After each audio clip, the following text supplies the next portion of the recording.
When did you start doing these videos? I started doing the videos in 2017. I had always dreamed of, being an actress, and I love dressing up and putting on plays.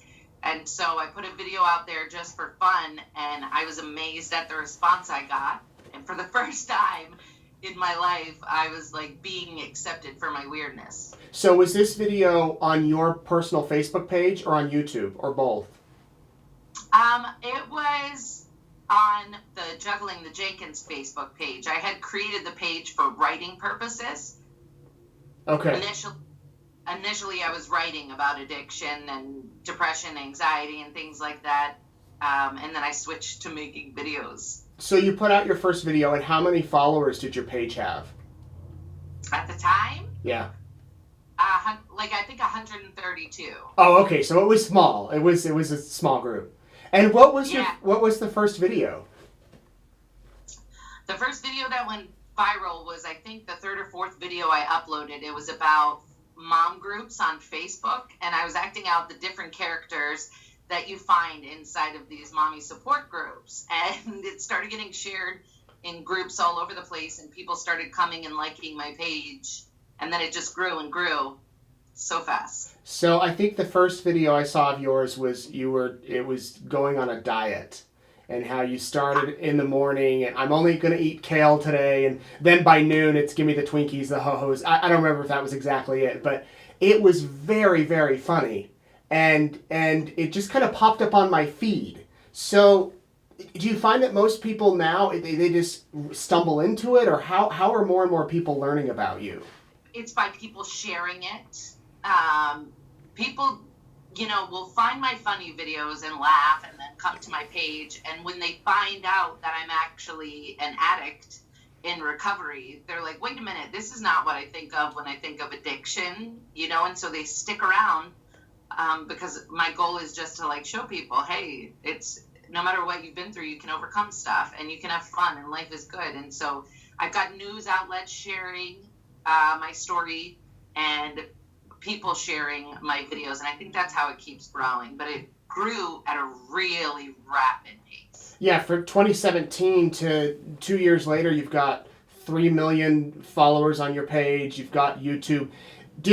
When did you realize that this could be something, that I could keep doing these and I could get a following? I think I realized it when I started getting personal emails from people thanking me and saying, because of you, I saved your life, or you saved my life. And I know that sounds dramatic and stuff, but I started truly getting these emails, and it's because these people had been isolating in their addiction and their depression, and they had nowhere to turn. And then they saw me and they're like, wait, if she can do this, I can do this. And when those emails started coming in, that was when I was like, wait a minute, somehow I'm helping people, and I got to keep doing it because I love it. I was one of those people that didn't know your story until I started doing research, and you even wrote a book recently. And let's have you share your addiction story. My addiction started, I discovered it my senior year of high school. I was a great kid. Everything was normal and wonderful. My stepdad was a cop. I had goals and aspirations, and then I took a sip of alcohol, and it was over. There was a part of me that I never knew existed, and it came out when I drank, and I was numb. I ended up dropping out of school 3 months after that sip of alcohol, and the next 10 years were a blur. I started using drugs because of ignorance. I didn't know the side effects. I didn't comprehend withdrawal. And so I thought I was doing it for fun, but then before I knew it, my body was relying on it. And it felt like I was dying when I didn't have it. And to be 100% honest, I would have gladly chosen death over withdrawal any day. It was that painful. And so with that kind of desperation comes really poor choices. And I began stealing, and I turned into a thief and a liar and a manipulator. And my sole focus in life was getting high. And I was doing things I never in a million years thought that I would do for drugs. And then eventually the crimes I had been committing for years caught up with me, and I was tossed in jail with like 17 felonies. Oh, wow. And how old were you at that time? I was 27-ish. And did you have kids? No. Okay. I had actually been in a relationship with a sheriff's deputy for the past 2.5 years, and I hid my addiction from him. He didn't know. Wow. He had no idea. And I don't know if it's because, when love is involved, you kind of put blinders on and you don't see what you don't want to see. And, but I spent every spare moment of my life trying to hide it and keep it hidden, because he was so wonderful and the life he created for us was so wonderful, and I was terrified of losing it. So I went to jail on November 26th, 2012. And that is also my clean date, because I haven't used drugs ever since. Holy cow. So how long were you incarcerated? 120 days. Wow. And from there I made the decision to go to a 6-month residential treatment center. So I lived at a rehab for 6 months. And then after that, I went to a halfway house. And during that time is when I met my future husband. So some would say going to jail is the worst experience of your life. It sounds like for you it may have also been the best. Absolutely. It was the most dehumanizing experience of my life. I felt lower than a person, lower than an animal, and I deserved to feel that, and I needed to feel that in order to not want to ever go back. The jail was the intervention that I needed. And I wanted to die. My 3rd day in jail, I tried to end my life, because I was the reality of the life that I created was so heavy, and I didn't know how to cope with it, and I couldn't take it. I thought I was born by mistake, and I was ready to go. I was so ready to go, and I was unsuccessful in my attempt, and they ended up taking me to suicide watch. And I was in this glass fishbowl being observed by deputies withdrawing from opiates. And I was like, this is it. Well, thank goodness you were unsuccessful. Yeah. Now, it's the best gift I've ever been given, because I didn't know then what I know now. I didn't know then how cool life was going to get, But at the time, I was very angry at them making me stay. I was like, you guys got to come live my life for me, because I don't know how. I don't know how to function without drugs. So you said you went to the halfway house in 2013. Here we are 5-6 years later. Do you still have the urge or the temptation to go take a drink or to use, on stressful days or during hard times? Thankfully, I haven't had the urge. That can change by tonight. I mean, I always have to be vigilant with my addiction, but the reason that I think I don't have urges is because I've acquired so many cool new coping mechanisms along the way in my recovery, things that I reach for in times of stress, things that don't involve drugs. And so many cool things have happened between now and the last time that I used, that when my mind starts short-circuiting and I start getting stressed, I have 13 things that I go for. I have meditation, bubble baths, my kids, reaching out to friends in recovery, going to a meeting, reading some of the emails I get, and it's like, okay, I feel better, and that feeling of stress or whatever it was passes, and I didn't use, and it's, but it could change anytime. Have you always been funny? Ha! Like the class clown, or? I don't want to tell my own horn, but you can. I actually was voted class clown. You were? Okay. Yeah, my dad showed me from a really young age that it was okay to be goofy and unique and a little weird. And for a long time, I tried to hide that part of me for fear of not being accepted. But now it's like the whole internet knows what a wackadoodle I am, and they're cool with it. And it is the most freeing feeling in the world. Have you heard the song, it's not well known, by Walker Hayes, called Comedian? And he wrote it about a class clown who ended up taking his life. And the words are, here's to the ones who make us laugh to keep themselves from crying. About how the funny people generally have a lot going on inside, and they use that humor to cope.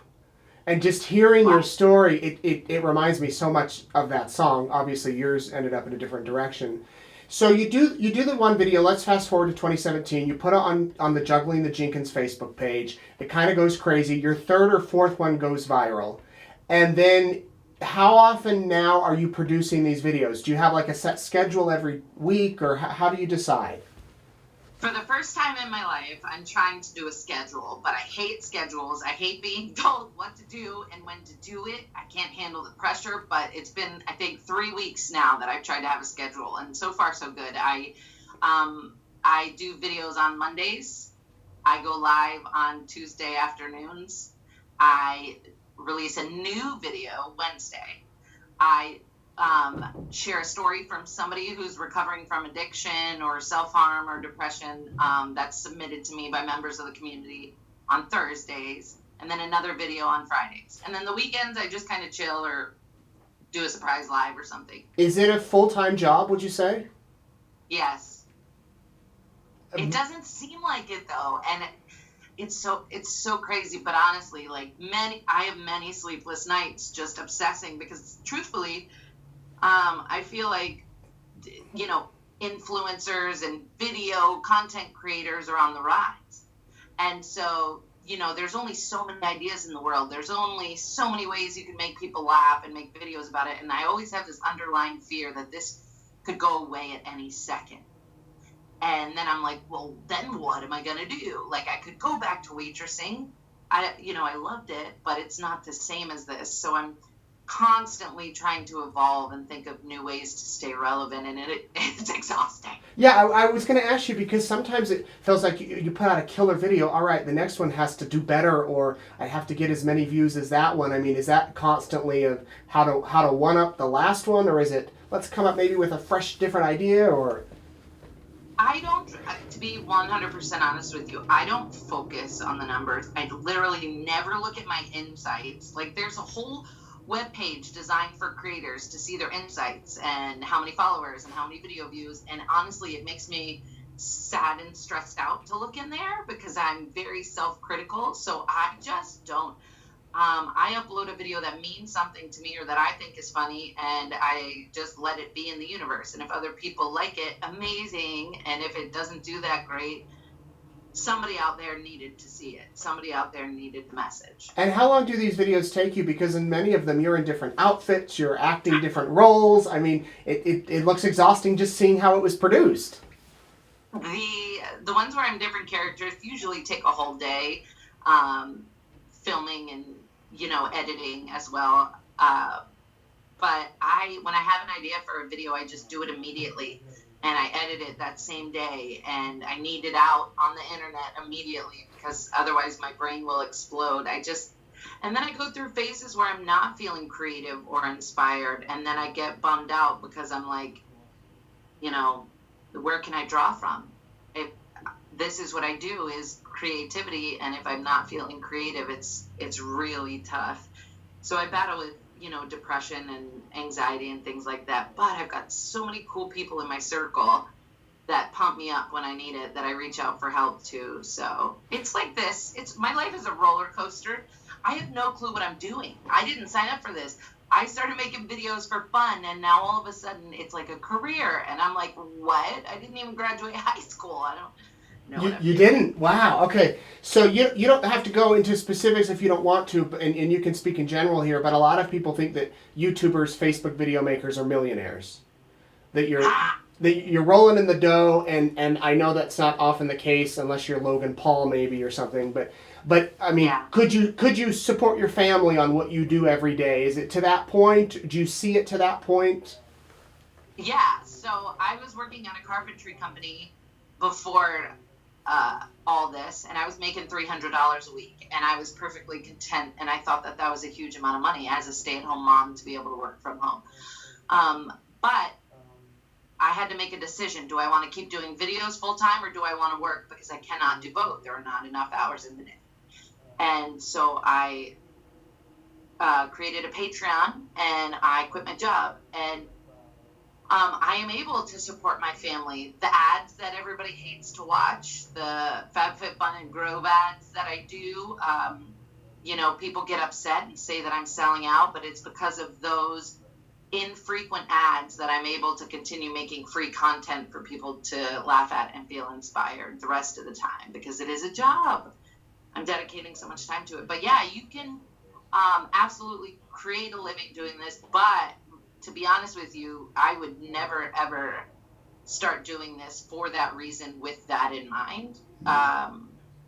Because you're just, I don't know how to explain it. I had no idea I could make money, and then I did. And no matter, what I make, which by the way is not even close to millions, but I just keep in mind that I'm doing this for others, to help, to make a difference in the world, to leave a dent, and it has nothing to do with money. If all the money went away and I could still do this for free, I would do it. Tell me a little bit about your book. Just came out in June, right? It did. It is called High Achiever, The Incredible True Story of One Addict's Double Life, and it's written like fiction. It's almost as if I'm taking the reader with me through this literally unbelievable journey. And so for the first time, these people who have never experienced addiction firsthand are next to an addict, helping them make decisions while they're doing these, making these horrible choices. And so it talks about my time in jail. It talks about what led up to it, but it unfolds like a mystery, except it's, my life. That's cool. So what do your kids and husband think of this? My kids don't know anything. They're like, my kids are 3 and 4. Oh, okay. And 8. My bonus daughter's 8. She thinks that I'm super famous and awesome, and she loves every second of it. But the 2 little kids have no clue. They just run around throwing toilet paper around the house. My husband, it's been a journey for him. At first, he thought I was wasting my time. And now he gets it. Yeah. And so become a lot more supportive. But he's used to being the breadwinner. And so to have me now start working and having an independent life, it took some adjusting. But he's very, very supportive. Do you find certain videos do better than others, like if you focus on a particular issue or theme, or is it just kind of random? It's pretty random. It really is, because my audience, is primarily either people who have an addiction or love an addict, or parents. Mm-hmm. And so I make videos about all these things, and it's pretty split, honestly. The ones that don't do good are the ones that I think that take the most time, that I put the most thought into, the ones that I put the most effort into. Those don't do as good as the ones where I just grab my camera and start filming. And I don't know why. I think maybe because I stick myself out and try too hard. That's interesting. So where do you see yourself in 5 years, this business? I would love to write another book. I would love to continue touring, and I would absolutely love to play a weird, large friend on a funny sitcom. Oh, there you go. There you I'd go. also like to buy a house one day. What's that? I'd also like to buy a house one day. Okay, in Sarasota, in Florida? Yes. Yeah, we're renting. Wow. And I want to own a home, but with a huge bathtub that I can fit in, because I can't fit in any bathtubs. Okay. So, man, I think one of the things that draws people to you is your authenticity. Do you find that being just true and raw and open with your audience has helped? Yes. It's all I know. And so when people tell me that you're so raw, you're so real, you're so authentic, I have to sit and think about it, because I can't imagine being any other way. And so I think that's what I hear often, is people saying, we've been so desperate for something real on social media, and it's nice to finally see it. you know? And I'm like, sweet. Do you read the comments? No. Well, okay. Sometimes when a video first comes out, I will look at the first few comments and get a general consensus. And if they're nice, then I'll continue reading until I get to one negative one, and then I get mad. But I don't read the comments on my sponsored posts because then I feel the need to defend myself, and then I look petty. Have you ever gotten into a battle with a fan, with a viewer?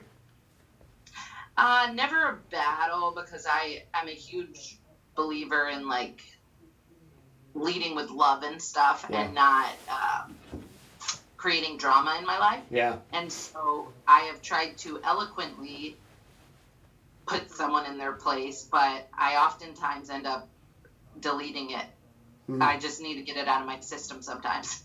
It's hard. People forget we're humans and that we have feelings and emotions, and they talk about you like you're not there. Like, they'll be like, does anybody not realize that she has her rolls hanging out of her shirt? And I'm like, I'm right here. Do you want to tell me? Like, I'm right here. I'm a person. Like, have the comments made you cry? No, never made me cry, unless they're like meaningful, happy tears. Like, Yes. I've had comments like that, but Sure. out of anger, no. The comments just tick me off, man, because because I cannot fathom what it is like to feel the need to jump on someone else's post or photo or thought that they shared and just spew negativity. To me, it's like the equivalent of somebody showing up to a birthday party that they weren't invited to and just ripping down streamers and kicking over tables. Like, everybody else is having a good time. Why do you gotta ruin it? Why do you have to be rude? Any tips you have for people out there that want to do what you do or think that they have it in them to do what you do? Oh, yeah. You got to kick fear right in the kneecap and just do it, dude. I learned everything from Google. I Googled how to write a book. I wrote a book. Googled how to self-publish a book. I self-published it. Googled how to edit videos. I taught myself everything, and it's because I wanted it. And if you want it, literally, you have to do it. And that little voice inside your head is going to tell you nobody's going to listen. And I totally understand that. But you have no idea how your unspoken word could change the world and help somebody. So you have to speak if you have it in you, and Google. Do it and Google. Those are my 2 pieces of advice. Have you been to any of the like influencer conventions or the meetups where how are those, and have you met any, I don't know if you have people you look up to, role models that do what you do that maybe you collaborate with, or how does that all work? I went to VidCon and Facebook Creator Day recently. VidCon, I realized how insignificant I am and how old I am. It was torture for me. It was all little teenage kids and, just worshiping other teenage children. And I was like, oh my gosh, literally everybody thinks I'm just a grandma who stumbled in here. Nobody knows who I am. Like, it wasn't my demographic, so I was incredibly uncomfortable. But Facebook Creator Day was one of the greatest days of my life. I was surrounded by people who I have watched on Facebook so many times, and I just kept saying, I can't believe I'm in the same room as this person. I can't believe I'm talking to this person. And everybody was so cool, and it was so nice to see everybody walking around and vlogging, and because it was like I was home, I was with, and everybody's so cool, man. That's awesome. Is there anything you want to add, Tiffany, that we didn't touch on? I don't think so. I think that was great.